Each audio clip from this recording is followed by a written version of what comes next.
평안 이습에 오신 여러분, 오늘도 주님의 평안이 여러분의 마음에 고요히 머물길 바랍니다. 우리가 함께 묵상할 말씀은 시편 23편 4절입니다. 내가 사망의 음침한 골짜기로 다닐지라도 해를 두려워하지 않을 것은 주께서 나와 함께 하심이라. 이 말씀은 인생의 가장 깊은 어둠 속에서도 우리 곁을 지키시는 하나님의 존재를 선명하게 보여줍니다. 삶이 밝을 때보다 우리가 가장 두려운 순간에야 비로소 그분의 임재가 얼마나 가까운지 깨닫게 되지요. 사망의 음침한 골짜기. 이 말만 들어도 마음이 싸늘해집니다. 우리 모두는 한 번쯤 그 골짜기를 지나갑니다. 그곳은 슬픔의 자리일 수도 있고 외로움의 시간일 수도 있습니다. 누군가를 잃은 고통, 끝이 보이지 않는 터널 같은 현실, 아무리 기도해도 대답이 들리지 않는 긴 침묵의 시간. 그것이 바로 사망의 음침한 골짜기입니다. 시편의 기자 다윗도 그 골짜기를 수없이 지나온 사람입니다. 젊은 시절 사울에게 쫓겨 동굴 속에 숨어 있을 때 그는 생명의 위협을 느끼며 하나님께 이렇게 고백했습니다. 내가 사망의 음침한 골짜기로 다닐지라도. 그는 그 길을 피해간 것이 아니라 다니며 통과했습니다. 즉 하나님이 허락하신 어둠의 시간을 그는 믿음으로 지나간 것입니다. 우리의 인생에도 골짜기가 있습니다. 때로는 그것이 너무 깊어서 빛 한 줄기 보이지 않을 때도 있습니다. 하지만 다윗은 말합니다. 그 길을 지나간다고 머무는 곳이 아니라 통과하는 길이라고. 하나님은 우리가 어둠 속에 영원히 머물게 하지 않으십니다. 그분은 반드시 통과의 은혜를 주십니다. 인생의 골짜기는 누구에게나 찾아옵니다. 믿음이 강한 사람에게도 연약한 사람에게도 그 어둠은 공평하게 다가옵니다. 그러나 차이는 있습니다. 그 골짜기를 누구와 함께 걷느냐입니다. 하나님 없는 사람에게 골짜기는 끝없는 공포이지만 하나님과 함께 걷는 사람에게 그 골짜기는 하나님을 더 깊이 만나는 통로가 됩니다. 때로 우리는 묻습니다. 하나님, 왜 제 인생에 이런 어둠을 허락하셨나요? 하지만 하나님은 그 어둠 속에서 우리를 훈련시키시고 단련시키십니다. 빛 가운데서는 보이지 않던 하나님의 얼굴이 어둠 속에서는 더 또렷하게 보입니다. 눈부신 낮에는 우리의 시선이 세상에 머물지만 깊은 밤에는 오직 하나님만 바라보게 됩니다. 하나님은 우리가 완전히 무너지는 것을 원하지 않으십니다. 그분은 골짜기를 통해 신앙의 뿌리를 깊게 내리게 하십니다. 그분은 우리를 버리시지 않고 골짜기 한가운데서 손을 내밀어 이끄십니다. 우리는 그 손을 붙잡고 한 걸음씩 나아갑니다. 비록 앞이 보이지 않아도 그분의 손길이 우리의 길을 밝혀줍니다. 그분은 어둠을 없애시기보다 어둠 속에서도 우리를 붙드시는 분이십니다. 사망의 음침한 골짜기를 지날 때 우리는 두려움을 느낍니다. 두려움은 인간의 본능입니다. 하지만 믿음은 두려움을 없애는 힘이 아니라 두려움 속에서도 하나님을 신뢰하는 용기입니다. 하나님은 우리가 두려워하지 않게 하시려 함께 하십니다. 다윗은 말합니다. 해를 두려워하지 않을 것은 주께서 나와 함께 하심이라. 이 짧은 고백 속에 다윗의 평생 신앙의 요약이 들어 있습니다. 주께서 나와 함께 하심이라. 이것이 믿음의 본질입니다. 우리의 상황이 평안해서가 아니라 그분의 존재가 우리 안에 있기 때문에 우리는 평안합니다. 어둠이 깊어도 그분의 임재는 결코 사라지지 않습니다. 때로는 침묵 속에서, 때로는 눈물 속에서 그분은 조용히 말씀하십니다. 내가 여기 있다. 너 혼자가 아니다. 하나님이 함께 하신다는 것은 고난이 사라진다는 뜻이 아닙니다. 오히려 그 고난 속에서도 하나님의 손길이 우리를 붙들고 계시다는 뜻입니다. 우리가 그 사실을 믿을 때 두려움은 우리 마음을 지배하지 못합니다.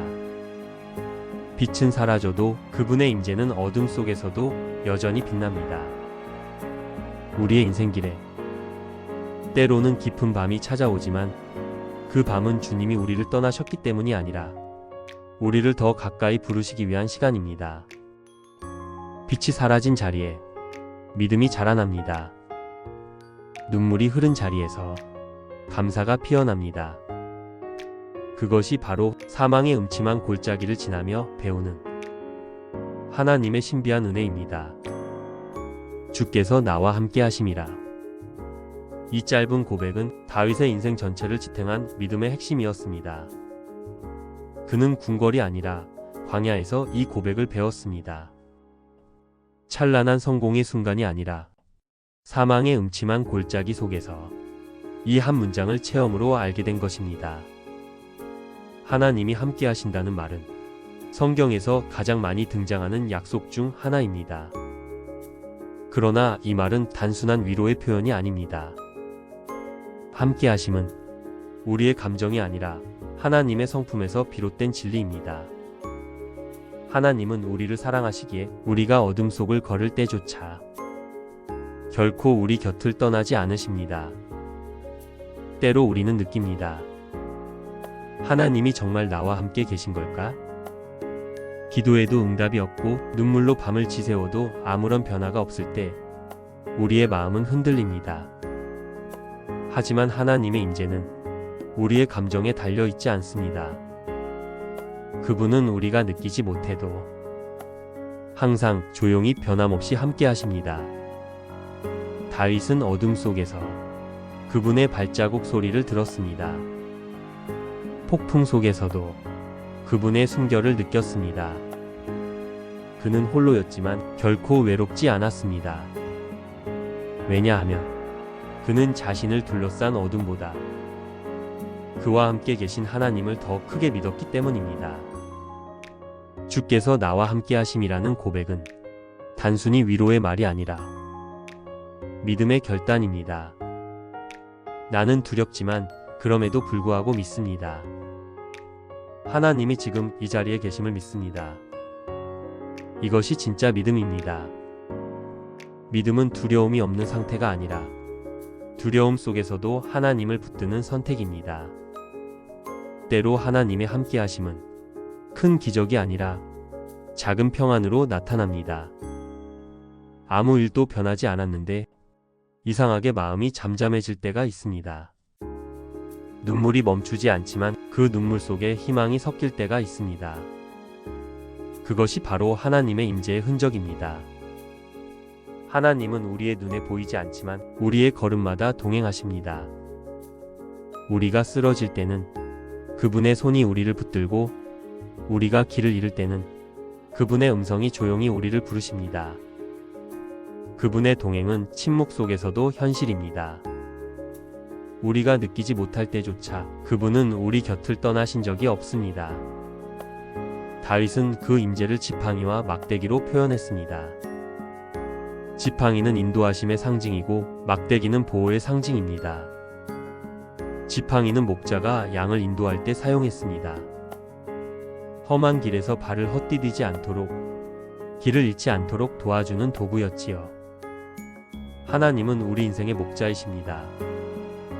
우리가 어디로 가야 할지 모를 때 그분의 지팡이는 우리를 바른 길로 이끄십니다. 막대기는 위험으로부터 양을 지키기 위한 도구였습니다. 늑대나 맹수가 다가올 때 목자는 그 막대기로 양을 보호했습니다.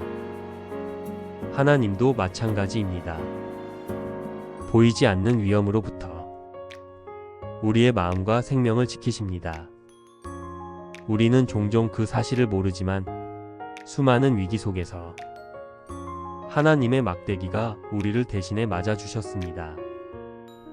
하나님의 지팡이와 막대기, 그것은 우리를 향한 보이지 않는 사랑의 손길입니다. 그분은 단지 우리를 인도하실 뿐 아니라 지켜주시고 보호하시고 회복시키십니다. 그래서 다윗은 이렇게 고백할 수 있었습니다.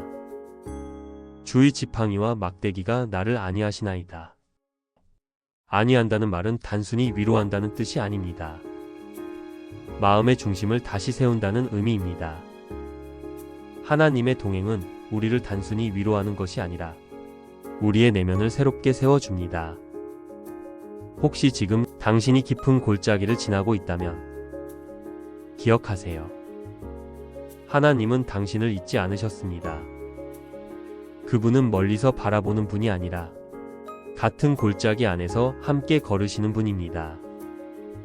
당신의 눈물이 떨어지는 자리에 그분의 발자국도 함께 찍혀 있습니다. 당신이 쓰러졌던 그 자리, 그곳이 바로 하나님이 당신을 다시 일으키시는 자리입니다. 그분은 지금도 조용히 말씀하십니다. 두려워하지 말라, 내가 너와 함께 함이라. 이 한마디가 어둠을 이기는 빛이 됩니다. 이 고백 하나가 절망 속에서 다시 일어서는 힘이 됩니다. 여러분, 지금의 골짜기는 결코 끝이 아닙니다. 그곳은 하나님이 당신의 믿음을 단련시키는 길입니다. 그리고 그 길 끝에는 언제나 하나님의 손길이 기다리고 있습니다. 내가 사망의 음침한 골짜기로 다닐지라도 해를 두려워하지 않을 것은 주께서 나와 함께 하심이라. 이 말씀은 단순히 어둠 속에서도 희망을 가지라는 말이 아닙니다. 이 말씀은 두려움이 평안으로 바뀌는 신앙의 여정을 보여줍니다. 두려움은 우리 안에 깊이 뿌리 내린 본능입니다. 낯선 미래, 통제할 수 없는 상황, 사랑하는 사람을 잃을지도 모른다는 불안, 모든 것이 무너질 것 같은 공포. 이런 감정 속에서 우리는 자주 말합니다. 나는 무섭습니다. 나는 약합니다. 하지만 하나님은 그 두려움의 한가운데서 말씀하십니다. 두려워하지 말라, 내가 너와 함께 함이라. 그분의 음성은 폭풍을 잠재우는 명령이 아니라 우리의 마음에 평안을 심어주는 속삭임입니다. 하나님이 함께 하신다고 해서 골짜기가 사라지는 것은 아닙니다. 그분은 우리의 인생에서 어둠을 완전히 지우시지 않으십니다. 오히려 그 어둠 속에서도 그분의 빛이 얼마나 강한지를 보여주십니다. 그 빛은 겉으로 번쩍이는 것이 아니라 우리의 마음 깊은 곳에서부터 피어오르는 고요한 평안입니다. 해를 두려워하지 않는다는 것은 두려움이 없는 상태가 아닙니다. 두려움 속에서도 그보다 더 큰 신뢰가 자리 잡은 상태입니다. 믿음이란 하나님이 모든 것을 주관하신다는 사실을 내 감정보다 더 믿는 것입니다. 그래서 두려움이 찾아올 때 우리는 그 감정에 휩쓸리지 않고 주님이 나와 함께 계시다는 진리를 붙듭니다. 그 순간 두려움은 우리를 삼키지 못합니다. 다윗이 경험한 평안은 상황이 변해서 얻은 평안이 아니었습니다. 그는 여전히 사망의 음침한 골짜기를 걸었습니다. 그러나 그의 마음은 달라졌습니다. 그는 더 이상 도망치지 않았습니다. 그는 더 이상 숨지 않았습니다. 그는 어둠 속에서도 당당히 고백했습니다. 나는 두려워하지 않는다. 주께서 나와 함께 하시기 때문이다. 그의 평안은 하나님의 동행에서 비롯된 믿음의 평안이었습니다. 우리도 그렇습니다. 삶의 어둠은 피할 수 없지만 그 어둠 속에서 하나님을 만나는 태도는 선택할 수 있습니다. 그분의 손을 잡을 것인가? 두려움에 무릎 꿇을 것인가? 믿음은 두려움이 사라진 후에 시작되는 것이 아니라 두려움 속에서 하나님을 신뢰하기로 선택할 때 시작됩니다. 그리고 그 선택은 우리의 내면을 변화시킵니다. 한때 눈물로 가득했던 마음에 조용한 감사가 피어나고 절망의 언덕 위에 희미한 빛이 내려앉습니다. 그 빛은 외부에서 오는 것이 아니라 하나님이 내 안에 계신다는 확신에서 오는 빛입니다. 우리가 진짜 평안을 경험하는 순간은 모든 문제가 해결된 후가 아닙니다. 문제 한가운데서 하나님이 함께 하심을 느끼는 순간입니다. 그때 비로소 우리는 깨닫습니다. 아, 주님이 내 삶의 주인이시구나. 나는 혼자가 아니구나. 그 깨달음이 우리를 자유롭게 합니다. 그리고 그 자유가 두려움을 이기는 참된 평안이 됩니다. 하나님은 우리의 목자이십니다. 그분은 앞서 가시며 길을 준비하시고 우리가 넘어지면 일으키시며 어둠 속에서도 빛을 보여주십니다. 우리는 그분의 뒤를 따라 한 걸음씩 나아가면 됩니다. 속도를 내지 않아도 괜찮습니다. 중요한 것은 방향이 하나님을 향하고 있다는 것입니다. 인생의 골짜기를 지나며 우리는 배웁니다. 빛은 사라져도 하나님은 떠나지 않으신다는 것을. 모든 것이 무너져도 하나님의 사랑은 변하지 않는다는 것을. 그리고 그분의 손을 붙드는 자에게 언제나 새로운 아침이 온다는 것을. 혹시 지금 당신이 깊은 고통과 두려움 속에 있다면 이 말씀을 마음에 새겨보세요. 주님이 나와 함께 하신다. 이 한 문장이 당신의 하루를 지탱하는 빛이 될 것입니다. 그 빛은 세상의 소리보다 더 강하고 그 평안은 세상의 이해보다 더 깊습니다. 주님은 지금도 말씀하십니다. 내가 내 곁에 있다. 너의 걸음을 알고 너의 눈물을 안다. 두려워하지 말라. 너는 나의 사랑하는 자녀다. 그분의 이 음성이 당신의 마음을 감싸는 밤의 빛이 되기를 바랍니다. 이제 고개를 들어보세요. 당신이 걷고 있는 이 길 끝에도 하나님의 빛이 기다리고 있습니다. 그 빛은 당신을 새로운 평안으로 이끌 것입니다. 오늘도 평안 의숲에서 함께 해주셔서 감사합니다. 시편 23편의 말씀처럼 우리의 인생길이 아무리 어둡고 험해도 하나님은 언제나 우리와 함께 하십니다. 그분의 손이 당신의 오늘을 붙들고 계심을 믿으세요. 그 믿음이 바로 두려움을 평안으로 바꾸는 가장 큰 힘입니다. 오늘 하루도 주님의 평안이 여러분의 마음에 깊이 머물길 바랍니다. 여기는 평안 의숲입니다.